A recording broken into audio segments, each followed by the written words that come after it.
Salut à tous, on se retrouve aujourd'hui pour un numéro spécial. On va découvrir ensemble F1 22, le jeu officiel de la Formule 1, édité par EA Sports et développé par Codemasters. Et oui, chez Automoto, on aime tout ce qui tourne autour de l'automobile, même les jeux vidéo. Après, on n'est pas des experts, on peut même dire amateurs. Je joue en automatique avec quelques aides et le tracé dynamique dans les virages. Mon but est de te donner une vue d'ensemble de ce nouvel opus. Cette année en F1, il y a eu un nouveau règlement. Les monoplaces ont été totalement transformées, que ça soit sur le plan technique et esthétique. Elles sont plus lourdes et donc moins rapides. Et puis elles ont des jantes en 18 pouces. Des évolutions qui se ressentent sur le jeu. Codemasters a essayé d'être fidèle à ce nouveau règlement. Et c'est plutôt bien réussi. J'ai quand même réinstallé F1 2020 pour comparer et le constat est flagrant. Les sensations de conduite sont totalement différentes. On ressent vraiment cette année le côté lourd des F1. Les accélérations sont moins violentes, il faut anticiper les freinages. Les nouvelles F1 tournent beaucoup moins bien et ça se ressent sur le chrono. C'est en moyenne 1 seconde 5 plus lent. En revanche, le marsouinage, ce phénomène qui fait rebondir les F1, n'est pas présent dans le jeu. Et c'est peut-être pas plus mal. Ça évite d'avoir envie de vomir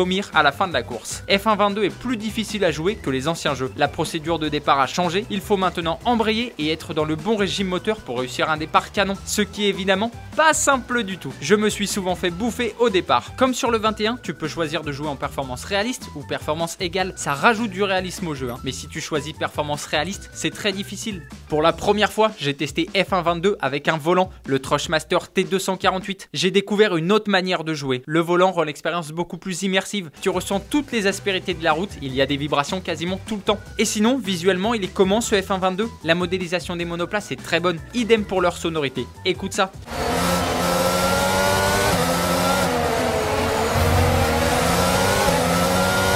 On se croirait vraiment au bord d'un circuit. La modélisation des pilotes est aussi très bien faite. Même si on ne les voit pas très souvent, ça rajoute du réalisme. J'ai bien apprécié le fait que le circuit de Miami a été ajouté dès la sortie du jeu. Ça n'a pas toujours été le cas, même s'il est compliqué et que j'ai tapé à plusieurs reprises.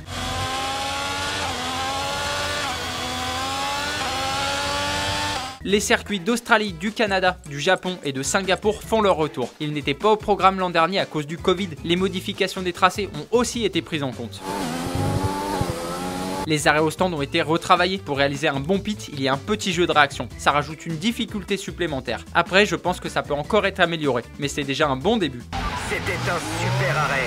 Même si ce jeu est globalement très réussi, il y a quand même quelques points négatifs. Le plus gros étant le moteur graphique du jeu, c'est le même qu'il y a 2 ans. Il n'y a eu donc presque aucun changement. Les décors, la pluie n'ont pas assez évolué. Je regrette aussi qu'il y ait si peu d'événements de course. Je n'ai jamais vu la voiture de sécurité en piste, idem pour les drapeaux rouges. Autre petite déception, on ne peut pas jouer avec des F1 historiques comme dans F1 2020. En plus des habituels modes carrière, contre-la-montre, multijoueur et écran partagé, un nouveau mode fait son apparition, F1 Live. Enfin, ce n'est pas vraiment un mode, c'est plutôt un espace de personnalisation. Le but est de vivre à fond ton expérience de pilote de F1. Je ne lui trouve pas un grand intérêt. Une fois que tu as défini ton avatar pilote et exposé tes supercars, il n'y a plus grand chose à faire. Des supercars ? Et oui, la grosse nouveauté de F1 22, c'est l'ajout de supercars. Tu peux même les conduire dans une quarantaine de mini-jeux.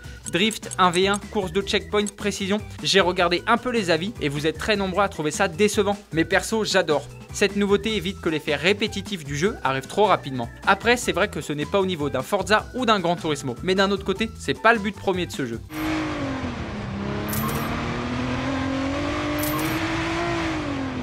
Avec 2 journalistes de la rédaction, on s'est lancé un défi, réaliser le meilleur temps sur le circuit de Monza. Et c'est Lenny qui ouvre le bal. C'est sa première fois avec un volant. Non, j'ai jamais joué, moi je suis pas du tout un gamer. Mais je vais quand même la mettre dans la clé. Regarde, 1.05. Pour une première, son temps n'est pas si mauvais. 1.34 619. Bon, il n'a pas pu terminer la course. À cause de ses accidents, il a été disqualifié. C'est fini pour toi, drapeau noir. Le drapeau noir est pour nous. Retourne au stand. Ce qui lui a valu un bon petit coup de chaud. C'est maintenant à mon tour. J'aime pas perdre. Je me devais de faire un bon temps. Mais je ne joue avec un volant que depuis 2 semaines. Malgré quelques erreurs, je boucle le circuit de Monza en 1.25 245. C'est pas mal, mais tellement perfectible. C'est Cyril qui terminera ce défi. Un adversaire coriace. Il a un sacré coup de volant. Je te cache pas que j'avais un peu peur qu'il explose mon temps. Ah oui, Lenny et moi, on a joué en automatique. Cyril lui a opté pour une boîte manuelle. Il est donc plus méritant. Petite consolation pour moi, il a terminé le tour en 1.25 618, soit 4 dixièmes de plus que moi. C'était très serré. Cette Automoto Express spécial F1 est terminée. On se retrouve le lundi 29 août. Je vous souhaite un très bel été. Allez, ciao!